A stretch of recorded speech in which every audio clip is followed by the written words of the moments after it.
Ce qui est le plus impressionnant, c'est le silence. Mais il n'est pas total. On est entouré par le bruit du vent et de l'eau. C'est assez surprenant d'avoir de l'eau dans le désert. Et c'est une expérience qu'on ne peut vivre nulle part ailleurs. On peut ressentir ce que les Touaregs ressentent quand on vient dans le désert et dans le Sahara algérien. Dans le sud du Sahara, on trouve deux destinations touristiques très visitées. Les parcs culturels du Tassili et de l'Ahagar. Pour les atteindre, il faut faire 2 heures d'avion depuis Alger jusqu'aux aéroports de Djanet Tiska et Tamanrasset.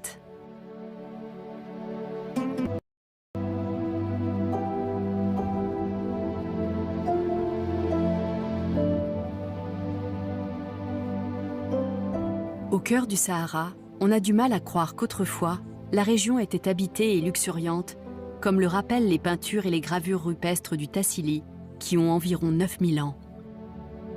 On y voit des chasseurs-cueilleurs qui chassent des félins, des buffles, des gazelles, des lions, des hippopotames et même des poissons. Le désert était autrefois une savane avec des lacs et une faune et une flore très riches. L'art rupestre raconte l'histoire de civilisations balayées par la désertification. Il y a plus de 15 000 peintures rupestres sur les parois du Tassili Najer et encore beaucoup plus érodées par le temps et les éléments. Comme ces scènes vues dans la cité de Séphar et dans le massif de la Tadra Rouge, les peintures nous parlent des sociétés africaines antiques et de leur culte religieux.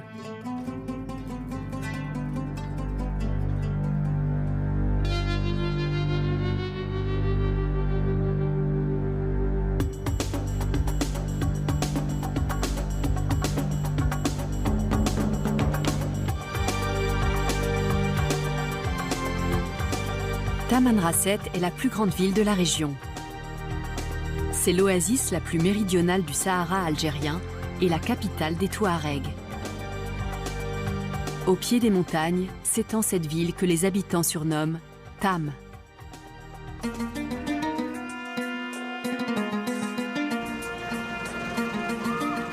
Le site a d'abord été appelé Fort-la-Perrine, une garnison de la Légion étrangère. Depuis, c'est devenu une sorte de ville frontière où des gens s'installent parce qu'ils y trouvent des emplois mieux payés que dans les quartiers pauvres de la banlieue d'Alger. Les artisans locaux sont connus pour la qualité de leurs bijoux, mais aussi pour le travail du métal et du cuir. Le mot Touareg proviendrait de l'arabe qui signifie « abandonné par Dieu », mais les Touaregs lui préfèrent le nom Imouag, les gens libres. Sur le plan religieux, cette ethnie berbère adhère à un courant de l'islam appelé malikisme. Il est fondé sur les enseignements du prophète El Maghili. Leur tradition diffère de celle des autres musulmans.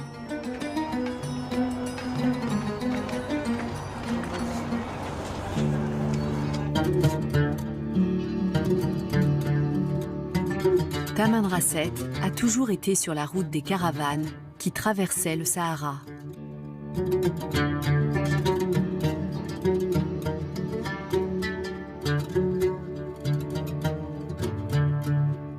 Les capitaines des caravanes de chameaux sont toujours les Touaregs, qui connaissent le désert mieux que personne.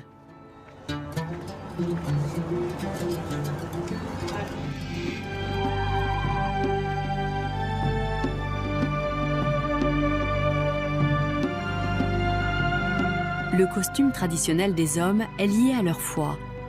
Dès l'âge de 25 ans, ils sont vêtus d'un chèche ou tagle-moust, souvent bleu, qui leur vaut le surnom d'homme bleu du Sahara.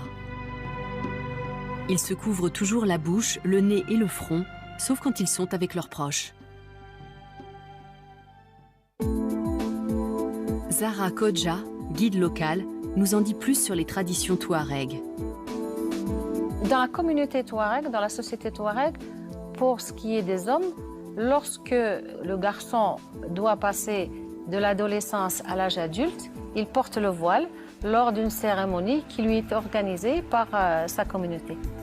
Cela lui permettra justement, quand il devient adulte, de faire comme ses aînés Il se couvre il se couvre la moitié de la face. Et donc il ne laisse que ses yeux apparaître seulement. C'est tout simplement par rapport au code du comportement de la société touareg. Ils ont quand même un code qu'ils doivent respecter. Et ce code-là, on l'appelle Eshek. Et Eshek comprend toutes les règles que doivent suivre les hommes en particulier.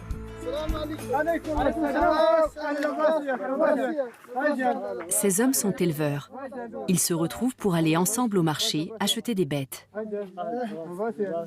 La tradition veut que les femmes touaregs portent un voile plus léger que celui des hommes. Effectivement, les deux sexes portent le voile, mais ils sont différents. C'est pour une question de pratique surtout.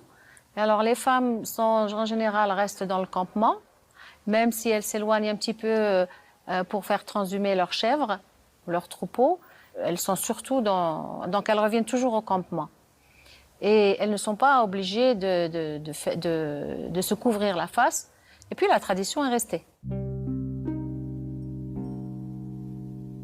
La société touareg est matrilinéaire, mais le rôle des femmes reste largement limité à la sphère domestique.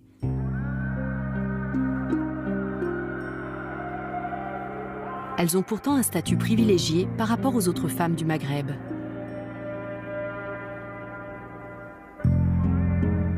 On l'appelle système matrilinéaire parce que le pouvoir du commandement est utérin, qui vient par... C'est la mère qui le transmet, mais ce n'est pas elle qui commande.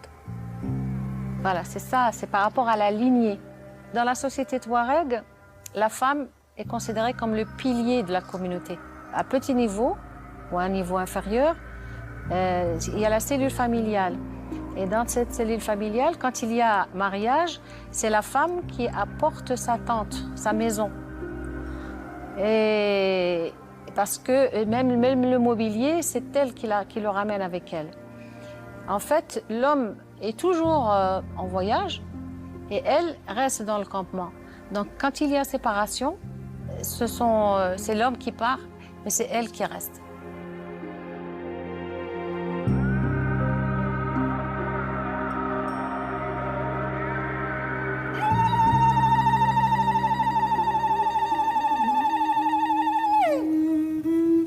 La musique est le domaine des femmes.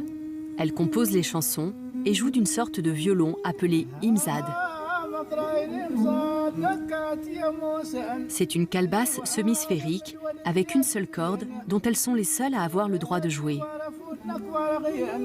Les chansons touareg parlent de la nostalgie du passé et célèbrent les exploits des héros d'autrefois. Le son de l'imzad accompagne les rencontres traditionnelles entre jeunes hommes et jeunes femmes. Des veillées qu'on appelle ahal, pendant lesquelles on se fait la cour. Les hommes n'ont pas le droit d'en jouer, sous peine d'être maudits. Les djinns et les mauvais esprits jouent un rôle central dans la vie des Touaregs, et l'imzad est un instrument qui aurait le pouvoir de repousser les forces malfaisantes et de soulager la douleur.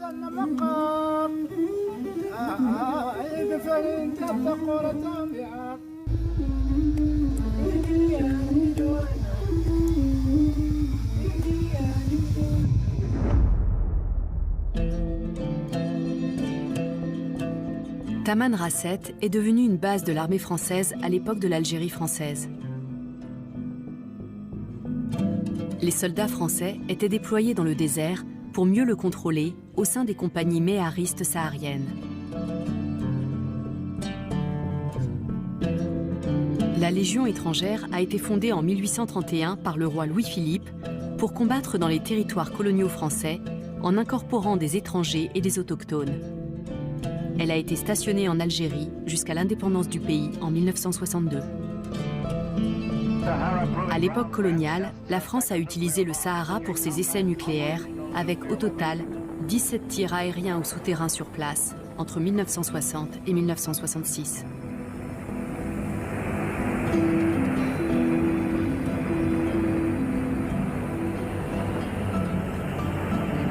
France moves ahead toward its goal of equal rank with Britain, Russia, and America in the Great Powers Nuclear Club.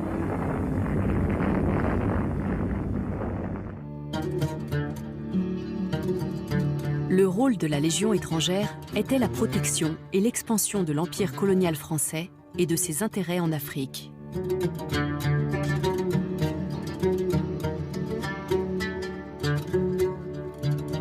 Pendant les 130 années de présence française, des centaines de milliers de légionnaires ont été envoyés dans le pays pour assurer le maintien de l'ordre.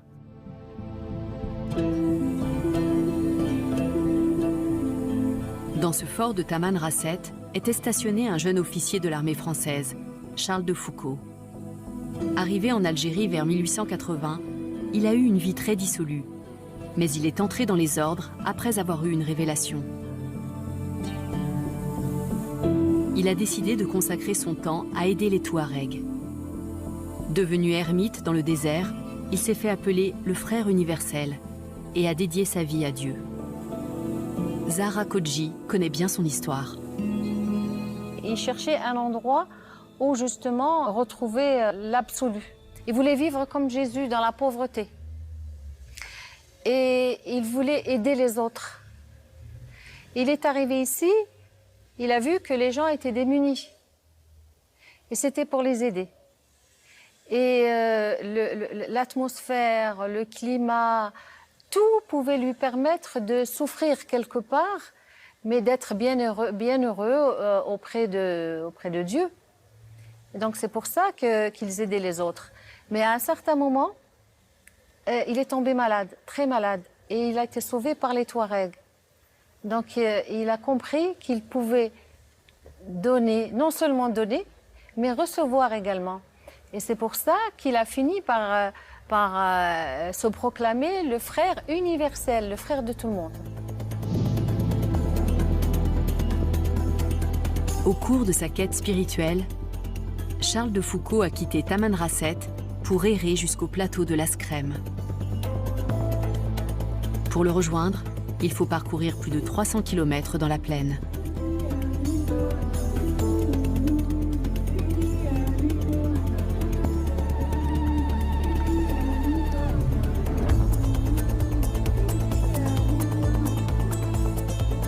Le paysage est fait de sable et de formations rocheuses en granit et en basalte.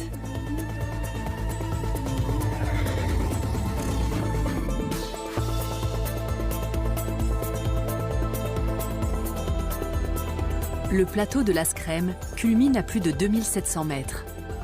Il est composé de coulées de lave et de sommets volcaniques, et dans le Tassili du Hogar, on peut voir d'immenses formations en grès qui surgissent du sol.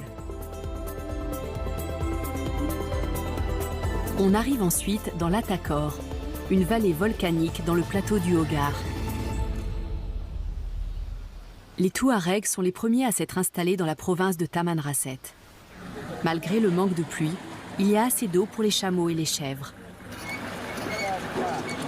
La plupart des Touaregs ont abandonné le nomadisme pour chercher un emploi en ville, dans l'industrie ou le tourisme.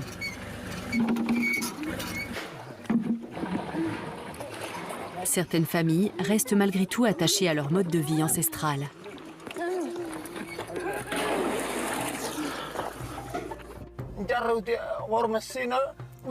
On gagne notre vie grâce à nos animaux. On traite les bêtes et parfois on vend des produits en ville, à Taman Rasset. On suit les animaux qui ont besoin de se déplacer pour trouver des pâturages qui dépendent de la pluie. On veut rester avec nos animaux et être libre.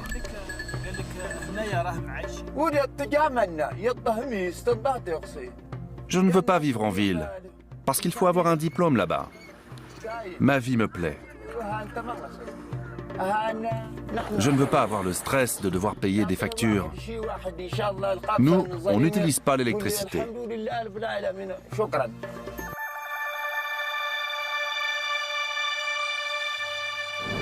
Sur la route vers l'Askrem, on passe par le lit asséché d'une rivière. Le paysage est aride, mais le désert est parsemé de sources.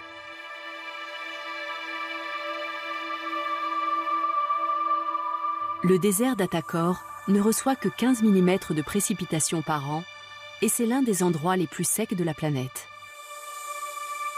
Il y a de nombreuses gueltas, de petites cuvettes qui se remplissent d'eau où les hommes et les animaux peuvent se ravitailler. Un guide local nous parle du quotidien des Touaregs. Si la vie est dure ici? Non. Elle n'est pas compliquée pour nous. Parce qu'on connaît le désert et qu'on le comprend. On sait où et comment trouver des points d'eau. Mais ceux qui ne sont pas d'ici n'arriveraient pas à les trouver. Ils marcheraient dans tout le désert et mourraient de soif avant de trouver une source. Les gueltas se forment quand une rivière s'assèche et laisse une poche d'eau. Ou bien quand une source se déverse dans des mares profondes au milieu des rochers en granit.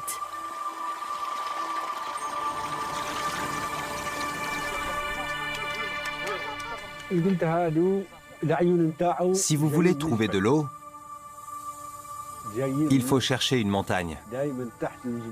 En général, on en a au pied de la montagne, parce que l'eau ruisselle du sommet.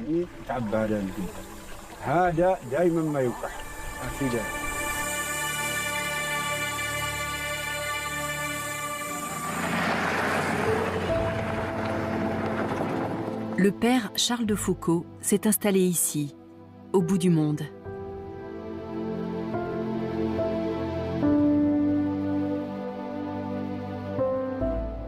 Sur le sommet de la Scrème, il a bâti son ermitage en 1911. Il y a fait sa retraite spirituelle dans les montagnes du Hogar jusqu'à sa mort en 1916. Il a été assassiné ici par des pillards touaregs. Sa chasuble est toujours accrochée dans son humble demeure. Au cours de son séjour dans le désert, Charles de Foucauld a rédigé un dictionnaire touareg et beaucoup appris sur la culture et le patrimoine local.